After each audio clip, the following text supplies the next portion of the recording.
Tension full ground for Federal High Court Abuja as NNAMDI Kanu, leader of the indigenous people of Biafra, IPOB, show face again for court. The judge no happy at all with how federal government dey carry the case dey waka slowly. Ipara give them serious warning, say if them no ready present witness sharp sharp, e go strike out the case.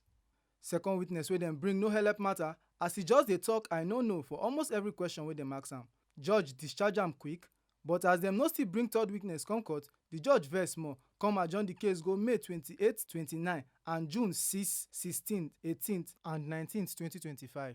He tell prosecution say make dem use only 6 days within 2 weeks take finish all their witness presentation.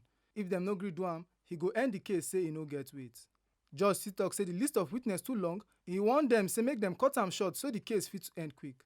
For courtroom, the defense side play video evidence. One video show Imo State Governor Hope Uzodinma wey accuse IPOB of killing for Olu. Now they talk say na political wahala cause the violence. Another clip show DSS boss Oluwatosin Ajayi and General T.Y. Danjuma dey tell Naija people make dem defend themselves. When dem ask witness make e talk wetin he understand from the video, he say that one no be im work. Chief Kanu Agabi, SAN, and im legal team finish the witness with questions. Dem ask am why no investigation report, why no evidence show say Kanu give order for any violence. The witness confess say he no investigate IPOB members one by one, he no get any document, and he no reply letter from Attorney General. He no even fit identify people wey dey the video. The defense team strong, with big lawyers like Paul Erokoro, SAN, Aloy Ejimako, and Ifeanyi Ejiofor. Federal government side dey lead by Awomolo, SAN.